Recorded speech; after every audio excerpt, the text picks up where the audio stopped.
Hola, soy Juan Sebastián Roncacio y hoy les voy a hablar sobre el capítulo 1 del libro La modernidad líquida, llamado La emancipación. El autor dice que sentirnos libres de actuar bajo nuestro propio deseo implica tener un equilibrio entre el deseo, la imaginación y la capacidad de actuar. Este equilibrio se puede mantener de dos formas.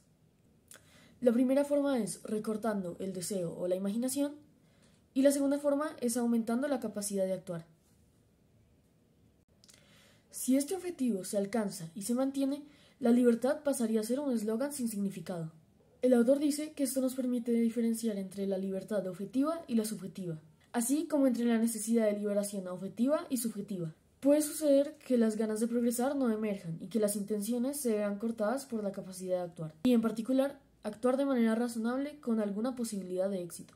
Además, puede que gracias a la manipulación o al lavado de cerebro, uno no tenga ganas de progresar, y por ende jamás llegues a saber cuáles son tus capacidades de actuar y mucho menos ponerlas a prueba. Los pensadores decían que a las personas no les gusta mucho la idea de ser libres, ya que ser libres trae consigo responsabilidad de tomar decisiones.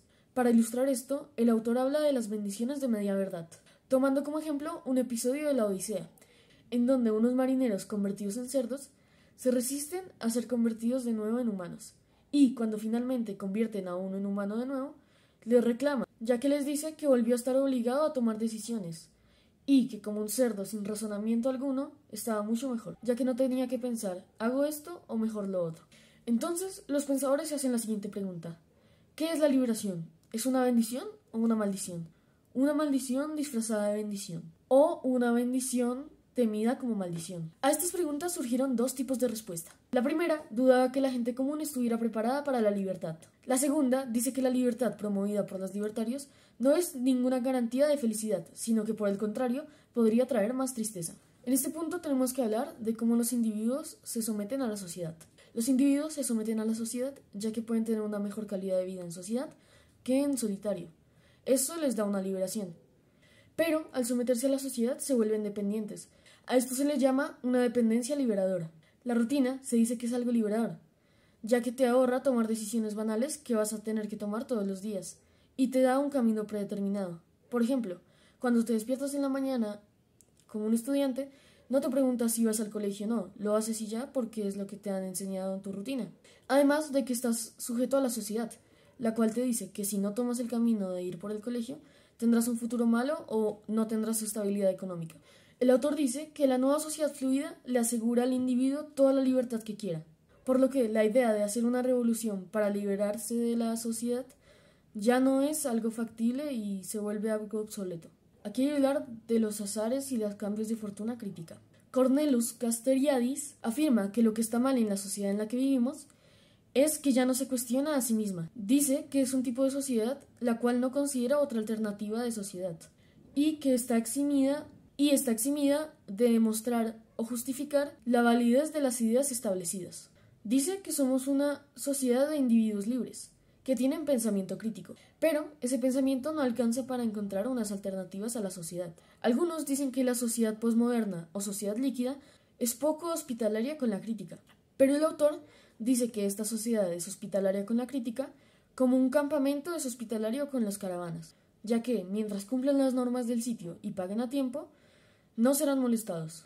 En cambio, la teoría crítica ha sido gestada por otras ideas, ya que, por buenas razones, la idea de la crítica se veía dentro de un modelo muy diferente. Un modelo de organización doméstica compartida y normas de uso, costumbres y con asignación de labores, además de supervisión de resultados. En resumen, la sociedad posmoderna es amable con la crítica en tanto es un campamento desamable con las caravanas, pero no es amable con la crítica de la forma en que los creadores de la escuela crítica lo pensaron. Se podría pensar que la crítica al estilo consumidor ha venido a cambiar la crítica al estilo productor.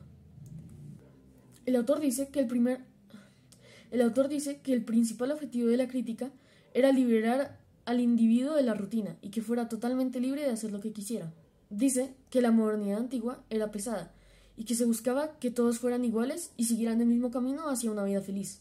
En cambio, la modernidad líquida es ligera y permite que cada uno busque su camino hacia la felicidad. En este punto menciona el individuo en guerra con el ciudadano, el cual es un estudio de Norbert Elias, que, en muy resumidas cuentas, habla del individualismo y la vida en sociedad.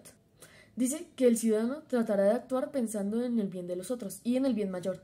En cambio, el individuo es individualista, perdón la redundancia, ya que prefiere actuar por el beneficio propio y desconfía del bien mayor. Nos dice que hoy en día lo público ha perdido su valor, ya que las cosas privadas han invadido el mundo.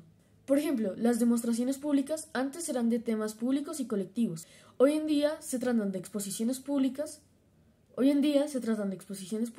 de temas privados, emociones privadas, etc. Y ya que lo privado ha invadido lo público, la tarea de la crítica se ha revertido. Esa tarea solía ser la defensa de la autonomía privada, en contra del avance de las tropas de la esfera pública, autonomía que se debatía bajo las reglas de un Estado omnipotente y burocrático, o de sus versiones en menor escala. Hoy la tarea consiste en defender la esfera de lo público, o más bien reacondicionar y repoblar el espacio público, que se está quedando vacío debido a la invasión de lo privado. Para esto, el autor usa un ejemplo de la Biblia. El ejemplo trata de un emperador, el cual les dice a sus capataces y supervisores de los pueblos que dejen de darle paja a los pueblos para crear ladrillos, con el objetivo de que ellos fueran a conseguir su propia paja. Además, les dijo que se tenían que asegurar de que producieran la misma cantidad de ladrillos que antes.